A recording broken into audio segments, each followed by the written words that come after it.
2025 Nissan Kicks SR, a shocking letdown. Hi everyone, this is not a quick review based on a test drive or brochure specs. This is a real ownership experience from someone who bought and lived with the 2025 Nissan Kicks SR. I want to help people make informed decisions, and this is my honest story. Before purchasing, I did my homework. I compared vehicles carefully and thought the Kicks was the right fit. But discovering missing features right after purchase hit hard.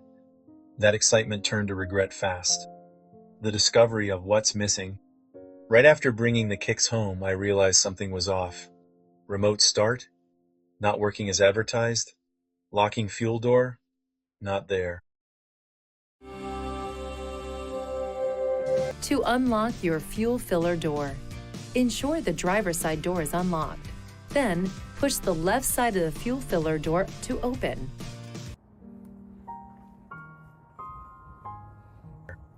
The remote start feature wasn't missing, but it didn't work as described in the owner's manual or the official Nissan video. According to both sources, a maximum of 2 remote engine starts are a single start with an extension arrow allowed between ignition cycles. The ignition switch must be cycled to the on position and then back to off before another remote start is permitted. But in reality, only 1 remote start is available, and to reset the system, the vehicle must be driven, not just cycled through the ignition. This contradicts both the manual and the video, and creates unnecessary hassle for the driver.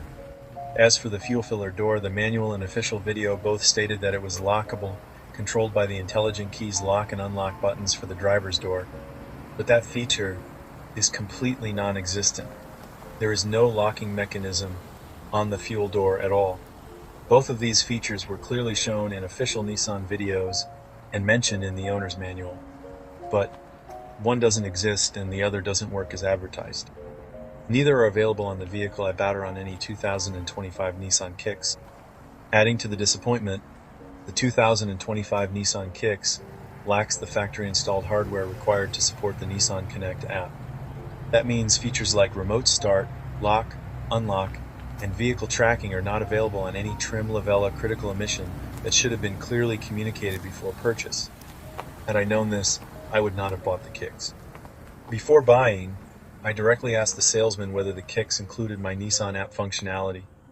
He confidently assured me it did, but that turned out to be false. After purchasing the vehicle, I tried using the MyNissan app and immediately noticed that all the key features were grayed out and inaccessible. Confused, I reached out to Nissan support through the app. That's when a representative informed me that none of those features were available on the 2025 Kicks because the necessary hardware simply wasn't being installed at the factory. Incredibly frustrating, especially because remote access via the app is one of the features I use most. Whether it's remote start on cold mornings or simply checking vehicle status, these are basic expectations for a modern car, and they were a big part of why I chose a Nissan in the first place. That was shocking. How is it possible that the previous model year included these features, but the newer, supposedly improved version does not? Fuel door failure, another broken promise. I even went to the dealership to fix the non-locking fuel door, but they told me flat out that the owner's manual and the official Nissan video were both wrong. No fix.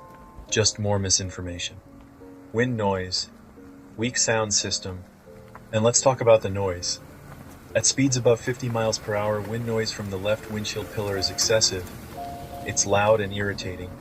Highway driving in this car is not pleasant. Watched quite a few reviews of the 2025, and many had reported wind noise from the driver's front pillar. I didn't think much about it until I went on a few road trips, and it was always present and actually quite annoying. Around 55 miles per hour, wind noise is particularly noticeable. That's a major flaw for any new car. To make matters worse, the so-called premium Bose sound system is a joke. It's weak, flat, and can't compete with the road noise. For a 10-speaker system with headrest speakers, it sounds worse than basic systems in other vehicles. Compared to my old 2017 Camaro SS, which also had Bose, the Kicks system is shockingly inferior. Recalls, 3 strikes. Within just a short time of owning the Kicks, I received 3 recall letters. One NHTSA Recall 25, 188, Incorrect weight and tire info on the driver's door, label potentially dangerous. 2. NHTSA recall known. 25V324, a fuel hose that could leak after and cause a fire from a collision or impact, is not perfectly head-on, but involves a portion of the front of the vehicle striking another object or vehicle. 3. NHTSA recall 25V324, a rear-view camera glitch that could lead to visibility loss and crash when reversing. This was supposed to be a new car I could trust. Instead, it felt like a gamble every time I drove it. Corporate disrespect, broken promises. I reached out to Nissan Corporate. I explained the misleading videos, manuals, and the lies I was told by the salesperson. They showed no real concern, no apology, no offer to help, nothing. When I asked about the remote start issue, the dealership service advisor actually said, "I don't know why anyone would want that feature anyway." Seriously? That's not customer service. That's condescension. I live in a cold climate.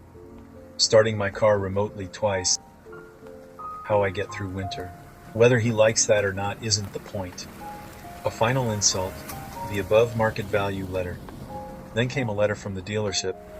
They claimed they needed Kicks vehicles urgently and were offering above market value. I thought maybe this is my way out. But when I went in, same old routine. They didn't honor that letter, didn't offer anything worthwhile, and played the usual sales games. I ended up trading the Kicks for a Rogue. I walked out burned a second time. Conclusion: learned from my mistake. I traded in a car I loved for better MPG and winter drivability. I was excited about the advertised features, the new tech, and the supposed value. But what I got was misinformation, corporate indifference, and deep disappointment. As a retired person on a limited income, this might be the last car I ever buy. And that's what makes this experience feel so painful. If you're watching this, please learn from my mistake. Don't trust what's in the manual. Don't rely on dealership promises. Get everything in writing. Triple check. Ask twice. Because Nissan didn't just let me down, they made me feel misled, disrespected, and dismissed. I will never buy another Nissan again. Let this be a warning to anyone considering the 2025 Nissan Kicks.